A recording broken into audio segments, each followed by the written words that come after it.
Hello friends, आपण को पुणी एक नूतन वीडियो रे मु स्वागत जनाऊँगी। ये वीडियोटी रे मु आपण को कहिया जाऊँगी जदि आपण वार्धक्य भत्ता आवेदन करिथिबे तेबे आपण यार स्टेटस टी किपरि जांच करिवे। मु आपण को पूर्व वीडियो रे कहिथिले आपण किपरि वार्धक्य भत्ता अप्लाई करिवे। एई वीडियोटी रे कहिबी वार्धक्य भत्ता अप्लाई करि सारिथिले तार स्थिति किपरि चेक करिवे। आपणकर जो एप्लिकेशन टी पेंडिंग अछि किंबा अप्रूव होईची यह आपण किपरि जांच करिपारिबे यार पूरा प्रोसेस आपण को ये वीडियो माध्यम रे कहिबी।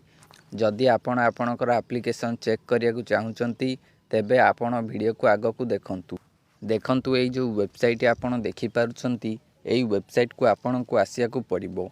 एई वेबसाइट रो लिंक आपण को डिस्क्रिप्शन बॉक्स रे दे देबी। एई वेबसाइट को आसिला परे आपण तळे देखिबे एठी आपण को बहुत गुडिये बेनिफिशियरी सर्विस देखिया को मिलुची।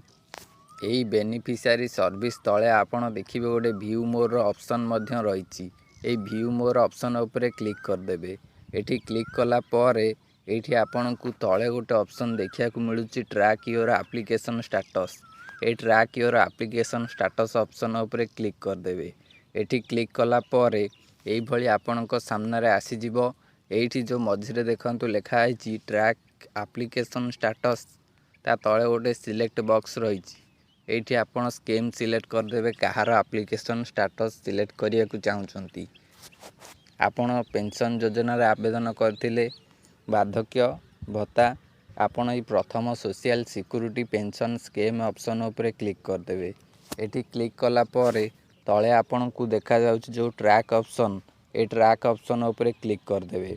एठी क्लिक कला परे आपण को तीनोटी बॉक्स देखिया को मिलुची। देखंतु फास्ट रही track using application number. Fast box रे आपणकर जो एप्लिकेशन नंबर रही से एप्लिकेशन नंबर टी देबे। एप्लिकेशन नंबर होची जोटा आपण जेतळे भत्ता अप्लाई करिथिबे सेतळे आपण को एप्लिकेशन नंबर मिलिथिबो। सेही नंबर टी को आपण एठी दे देबे। से नंबर टी को देला परे सेकेंड रे रही आपणकर आधार नंबर। सेकेंड बॉक्स रे आपणकर आधार नंबर एठी दे देबे। थर्ड बॉक्स रे आपणकर डेट ऑफ बर्थ जहाँ रही डेट ऑफ बर्थ एठी दे देबे। डेट ऑफ बर्थ देला परे आपन को देखिया को मिलुची दुईटी बटन, गोटे होची बैक आ गोटे होची सर्च। आपण ए सर्च ऑप्शन उपरे क्लिक कर देबे। सर्च ऑप्शन उपरे क्लिक कला परे आपणकर एप्लिकेशन स्टेटस टी आपणक सामने रे आसी जिवो। जदि आपन को ओटीपी मागे तेबे आपण ओटीपी मध्य दे देबे। ओटीपी देला परे आपणकर स्टेटस आसी जिवो आपणक सामने रे। आपणकर पेंडिंग अछि किंबा अप्रूव होईची किंबा रिजेक्ट होईची आपणक सामने रे आपणकर स्टेटस टी शो होई जिवो। आपण देखि नै पारिबे। एहा थिला स्टेटस चेक करिवार प्रोसेस। एई जो प्रोसेस म आपण को कहिली एई प्रोसेस माध्यम रे आपणकर स्टेटस आपण जांच करि परिबे। एही वेबसाइट रो लिंक आपण को डिस्क्रिप्शन बॉक्स रे मिलि जिवो।